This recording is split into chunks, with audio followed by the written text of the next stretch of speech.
back to my channel. Hope you're all doing well out there. And today we're going to the wrestling world way back in '89. But before we do that, do me a favor, like, comment, and subscribe.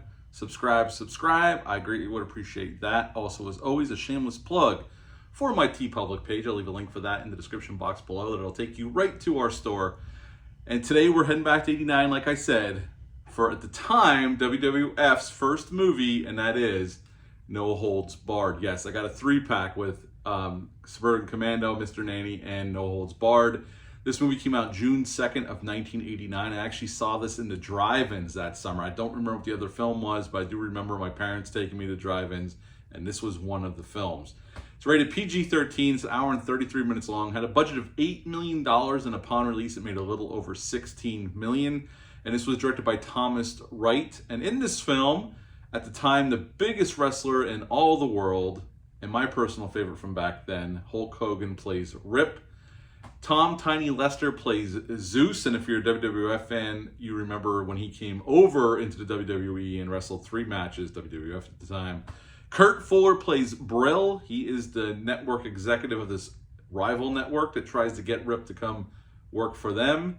Gene Okerlund, Mean Gene Okerlund's in this film. He has a brief appearance as an announcer along with Jesse Ventura. So they didn't hide the WWF brand because this was funded pretty much by the WWF. I mean, it was distributed by New Line Cinema, but Vince McMahon pretty much put up his own money to make this film. They were trying to get into Hollywood, and this was their first crack at it.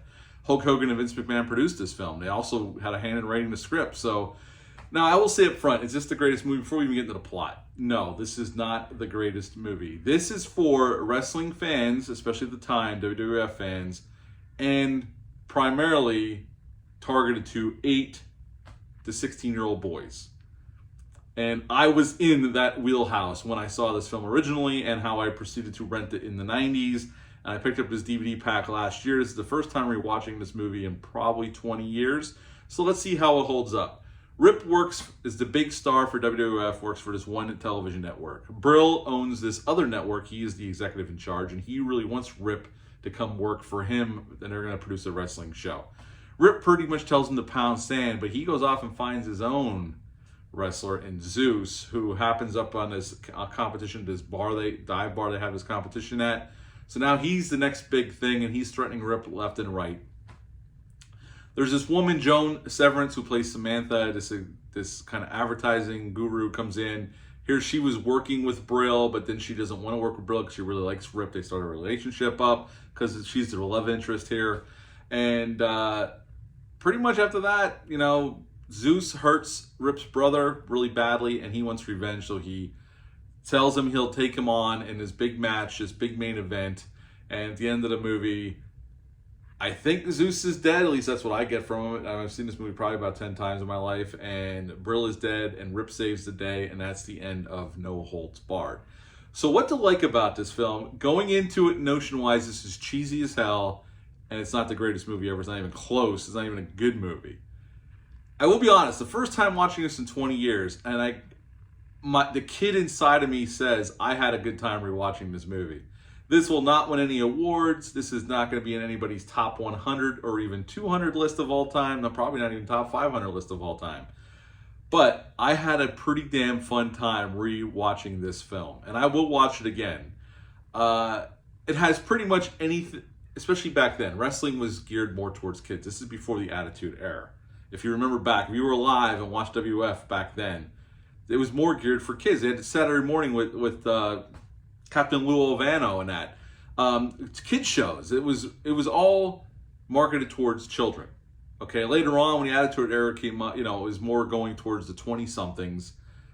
You know, and that was a glorious time with Stone Cold Steve Austin, Mankind, The Undertaker, although The Rock when he was. And it was a glorious time in wrestling. I mean, I haven't watched wrestling in a long time. That was when that era kind of ended is when I kind of got out of it. But at the time, it was a kids program. They were marketing towards kids. That was their bread and butter. So the storylines were a little cheesy, except for like Roddy Piper was awesome. Jake the Snake, you know, stuff like that was a little edgier. But for the most part, they catered to children. And this movie does that. Like I said, 8 to 16-year-old boys will eat this shit up. You have good-looking women. You got jacked up dudes wrestling and beating the shit out of each other. And Kurt Fuller is just at 11 the whole movie. I mean, he's going over the top, chewing the shit out of the scenery. He said he even asked the director, I read some quotes from him, he goes, I asked the director, am I going too high? And he goes, no, you can't go high enough in this movie. You could go as big as you want. Big as you want. And he definitely goes big here. I mean, he's basically a mustache twirling villain.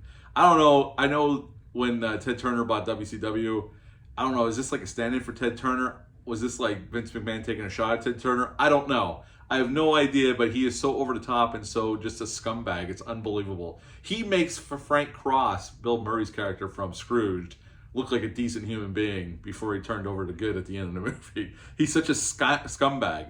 But he's glorious doing it. I like Kurt Fuller. He's been in Ghostbusters 2. He was in The Running Man. He was in Psych for many years as the coroner.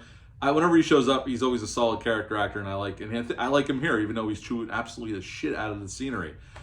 Tom Tiny Lister was an actor. He wasn't a wrestler, and when he went in WWF for cross promotion, did 3 matches, and one of the matches was him and Macho Man Randy Savage against Hulk Hogan and Bruce the Barber Beefcake. And then he did a steel cage match to tie in with this movie and another match. But he wasn't a wrestler. I know he showed up in The Dark Knight, and he was in a bunch of other films too. And I think he does what he needs to do. I mean, he just grunts and screams mostly. He doesn't have much dialogue, but he's jacked to the nines, and he's intimidating as hell. So, you know, and there's also some other character actors you'll recognize throughout this film. Solid character actors.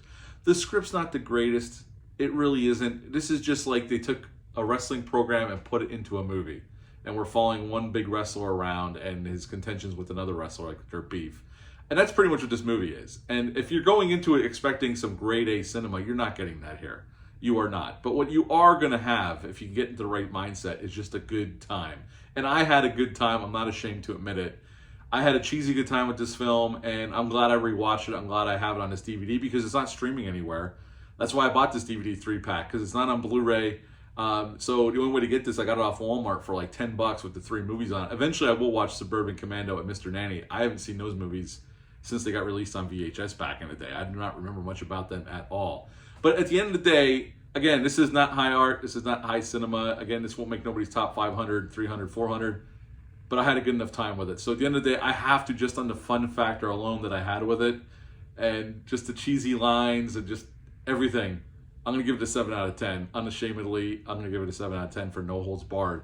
What are your thoughts on this movie? Have you ever seen this movie? Leave a comment down below. Let me know. Hit the thumbs up. Hit the subscribe button. Share this video. I greatly would appreciate that. That's it for this one, folks. I'll be back soon with another video. But until next time, bye.